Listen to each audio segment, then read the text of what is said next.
Hey folks, Grant over here at local Humane Farms. Want to give you guys current update on where we are with this round of farrowing sows.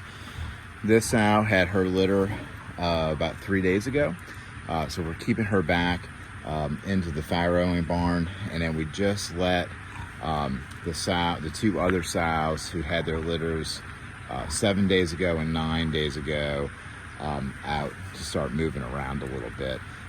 The background on this farrowing barn that we did was after years of doing outdoor farrowing. We tried, huts and hay bales and all that kind of stuff. And, we've been successful at it, but ultimately with our rainfall on the Gulf Coast, when we just get those 2-inch dumps and those 3-inch dumps on soil that doesn't percolate very well, it just turned into kind of a mess. So we always had lower, survivable piglets or a high mortality rate as a result. And so we kind of wanted to do something different.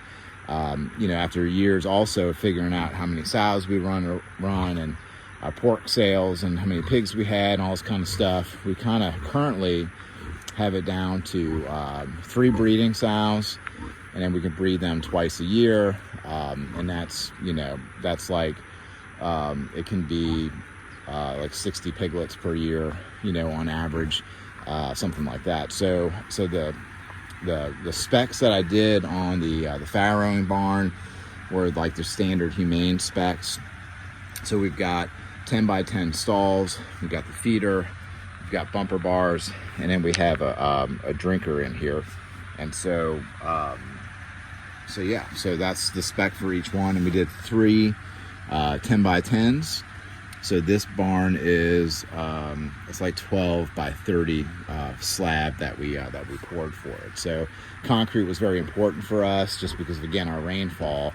We wanted them to have them on a surface that they couldn't dig into or something like that. So we've got a guillotine door at the front, so we can back up trailer, flush, and lift that guillotine door. We're still kind of going back and forth with the rear entrance to go out to this little yard area. And so right now we just have a single strand hotline in the temporary area, and we've been talking about putting up some which we're going to end up having to do, put some hog panels out, so that way the piglets aren't going to start running around and all that kind of stuff. But yeah, this is the first day that we let them out, and they're doing really well. And so the mom's really happy to get back in the wallow. And then we're holding back this sow from letting her out until those piglets are at least 7 days old. Like I said, they're only 3 days old. So they're going to be, we want them to get more milk. We want them to get a little bit bigger, kind of get more situational awareness and confidence as piglets before we start letting them run around. And everything's good. These sows are going to probably end up going back, that they've been doing that the rest of the day. They've been going back to their respective sections, and the piglets know right where to go. And we even had some funny instances of the piglets realizing that they did not belong in there, so they ran back over here and went in. So that's the overview on our farrowing barn. Again, this system is really designed for 3 sows. We've got 3 sows, and that works out real well. They're just in here twice a year.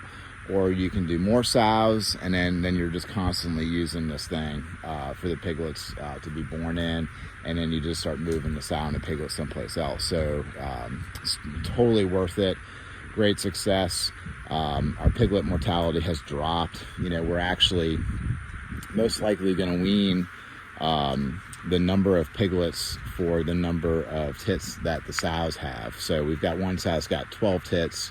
She really should have 14. And so we've got a sow that's got 14 piglets, 13 piglets, and 12 piglets. And so far it looks like everybody's going to survive better. Whereas before, we may only be able to have the survivability of anywhere from 5 piglets to 8 piglets per litter. So if we go from 8 to 12, that's a pretty big increase, resulting in more pork production for us, or the ability to sell off some of the piglets to other folks, and then just cash flow those piglets out, and then they just create more cash for the entire breeding enterprise for the pigs. So that's what we're doing. If you have any questions or comments, feel free to comment. Have a good one.